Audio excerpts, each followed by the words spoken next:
I was at that practice that everybody's been talking about and buzzing about a couple of days ago. The Bears are back at it today.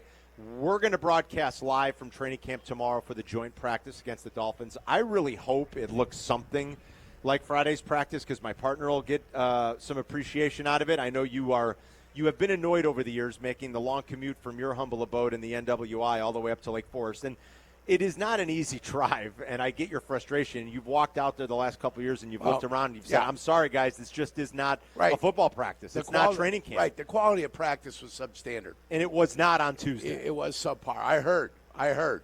It's what it was supposed to be, and it's amazing. You hear the players talk about it. It's like, it's kind of nice. It is kind of nice. Yeah, you think they're just saying that, or do they mean it? That's genuine? I think you need some of that during training camp. You've got to have that.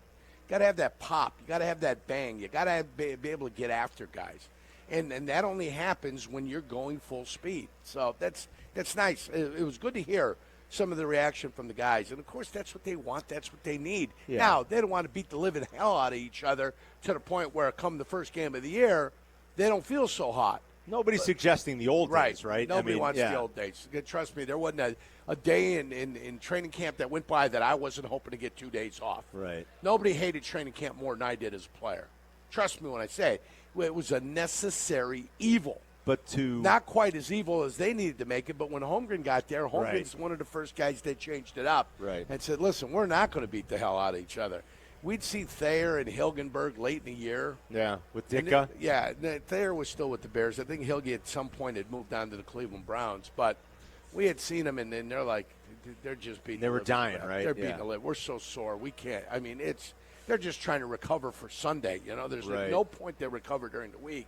Whereas opposed, we're running around like, we're like ballerinas dancing across the field, There is a balance, but there's a balance for sure. Like you just said, I mean, players kind of do crave if it is this necessary evil, and you're going to be in it, and you are trying to prepare yourself for what is a grueling season and a very physical game. It's interesting to hear you say players, believe it or not, do crave that every once in a while. They do. They need it. You want the speed, and you want some of the intensity, and you want to feel what it's like to hit and get hit and wrap somebody up and take them to the ground, and it quite frankly, it just looks more like the sport they play. It looks more like football. Right. Going through the motions is nice, and walkthroughs and everything like that. That's fun. You got to pay attention mentally, but your body craves the physicality that the game of football brings. So, like I said, you can't do it 7 days a week. You can't do it 14 times during the week, 2 days a week, 2 times a day.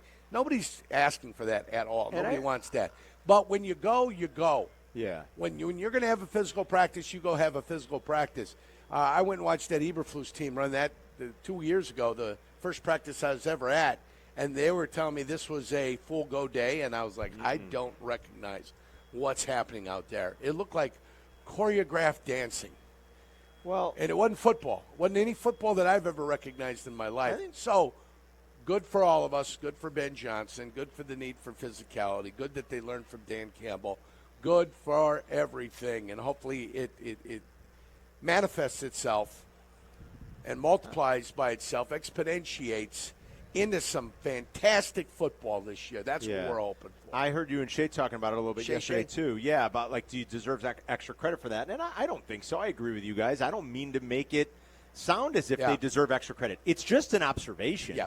And it was noticeable to all of us that were there on Tuesday. And it's just an observation, and it was nice to see a little bit of a change of pace. It did kind of take you back to the old Bourbonnais days. I had tweeted, I don't think I'd seen a practice like that since Bourbonnais, since maybe a Foxy practice or some Lovey practice. Fox on the run. Guys got after it, and it was nice to see. That said, the offense, the first-team offense still is had its struggles. I mean, everything everybody has said I saw on display on Tuesday. Wonderful. Well, I don't know how wonderful it is. I mean, I hope at some point the offense, I hope we get through a full practice and we could say, wow, that was crisp, that was clean. Is it necessary? Does it mean that the season is doomed if we don't see that? I won't go that far, but I got to say it'd be kind of encouraging to see right now a smooth, kind of near flawless practice from the first team. We just haven't really seen that. Right now, you've got 32 offenses that are behind 32 defenses. That's what you have around the league. You look at the headlines, you look at stuff, you read in between the lines, and the offense is struggling. The defense is ahead. The offense is struggling. They're still waiting for the quarterback to do a little something in the air. Oh, why can't the offense get on track? Which guy's going to do? That's happening around the league. Okay? It's not unique to Chicago that the offense is struggling. The offense will struggle against the defense. It's easier to build the defense and get the defense playing well early than it is the offense. Yeah. The offense takes time. If you were to make, you got two choices. You can make fresh pasta or get pasta out of a box. What are you doing? Well, pasta out of a box is pretty easy. Yeah, of course, it's easy. But what do you rather do? You rather make the fresh pasta. What does the fresh pasta take? Takes time. Takes time. It takes effort. Building an offense takes some time and effort. Yeah. That's what you're going to get here. And they don't play until September 9th or 8th. September 8th. Yeah. It's a long time from today. Yeah. Okay, it's 32 days before the Bears play. Right. 32 days. You got plenty of time for this offense. They're going to get the install done. Then they're going to start the repetition of everything they've got. All right. And then the repetition of everything they got and the way they're honing their skill and they're going to hone their craft and they're going to go about the business of putting it all together is what's going to lead to them not making mistakes as they move forward. Okay, True Fan Travel and ESPN Chicago are teaming up for the ultimate fan getaway to Sin City. That's right. We're going to see the Bears take on the Raiders in Vegas at the end of September. It's going to be great. What do you get? Round trip airfare. You get a 3-night stay at Mandalay Bay. You got special live broadcasts of all the fellas. We're going to be there, guys. It's going to be Friday. It's going to be Saturday. It's going to be all the stuff on Sunday. It's going to be fantastic. You get to meet the ESPN Radio Chicago 1000 team, all-inclusive tailgate with all the bells and the whistles. Tickets to the Bears-Raiders game, which is probably the most important thing in the world, and there's more to come. All right, spots are limited, so do not wait. Reserve your spot today at truefantravel.com. Boom. Here's what I'll rant about today and tomorrow. So What? just get ready, everybody. Mm-hmm. Okay? Because I'm going to rant about it today and tomorrow. I'm listening. I see no good reason that the starters should not play on Sunday. Oh, I agree wholeheartedly. None. I don't want to hear about this will go back but to the this, other stuff. oh, but that, and you could do this, No. and you could do that, and That's a they've song. got a joint practice. That's a song. So just get ready. I'm going to stir up the hive, the sycophants, who the Bears can never do any wrong, and you don't know anything. I'm going to stir it all up. It would be insane for the starters to not play on Sunday. Because everything you just talked about, all the things you just laid out, you're trying to do this, you're trying to get ready, you're implementing a new offense. Nothing is going to replicate the actual game experience that you could get on the timing on Sunday. The timing, even if it's just for getting a call in, getting in and out of the huddle, getting to the line of scrimmage with enough time to go ahead and make an adjustment as you move forward. Even if it was simply for that. So anybody that tells me, or if I hear it on Friday that they had a good practice and I'm not going to play them, we're back to Eberflus again. We're back to, they practiced so well against the Colts, we don't need to play them against the Colts. What? There is no good reason. Take the opportunity and take the time with a new system to get them out there and to make things happen.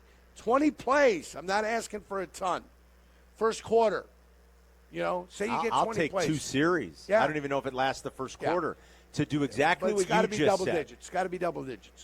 So that you can start in a real live setting, implement all these things that you've spent the offseason working on, the things that you've spent the last 3 weeks up at Hallis Hall working on. I don't know when we're going to get word on that. So, Ben Johnson is not talking today, if I understand the schedule correctly. Dennis Allen is after practice. And then Ben's going to talk tomorrow before practice. So I don't know when we're going to get word, right? Because I think Ben Johnson might go to the podium tomorrow. I know he said Tuesday he was going to take the day off yesterday and talk to the staff. Right. And talk to Mike McDaniel and figure out exactly how they wanted the practice to go. Maybe we'll get some clarity tomorrow about it. As far as I know, there still has been nothing, offered up by way of what is the plan and what is going to happen. I wanted to ask Ryan Poles on Tuesday. I don't know that he would have been able to be in position when we talked to him, when Sylvia and I taped with him, to give us an answer anyway. He might have had a tap dance around it anyway at that point. It was even before his coach met the media.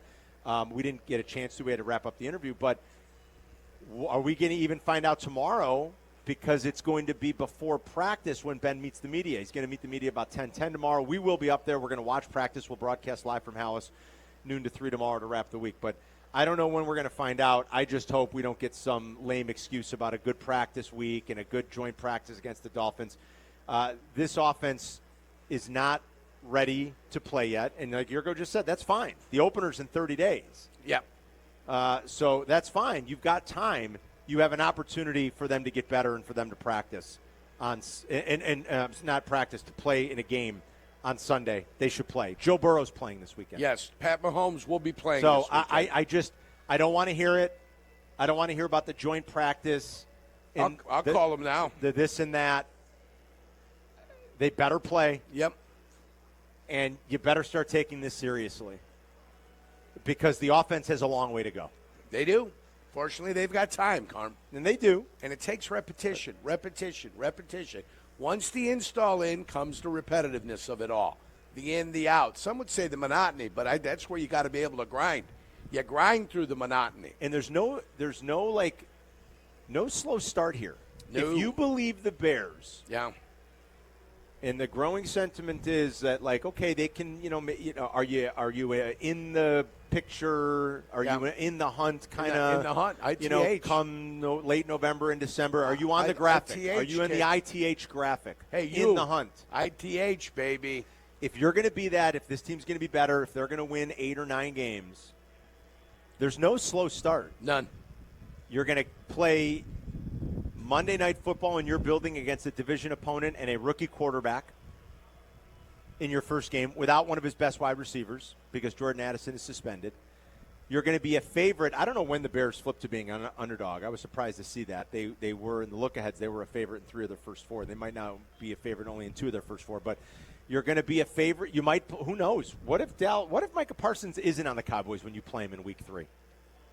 You're going to go to Vegas. You're probably going to be a favorite in that game. The schedule gets hard after that.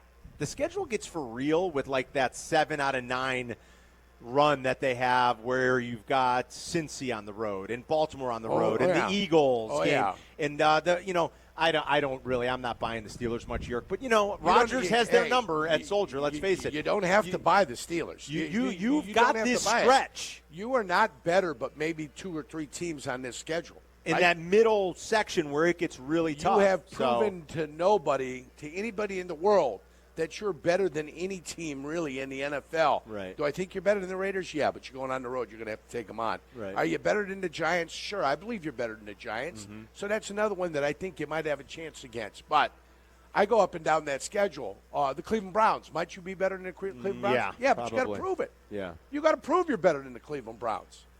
And them are the ones that you're marking up as a tally for a victory. Yeah. Them are the ones you're going and you're saying, well, I think the Bears are going to win that game. But you still got to go out there and win it.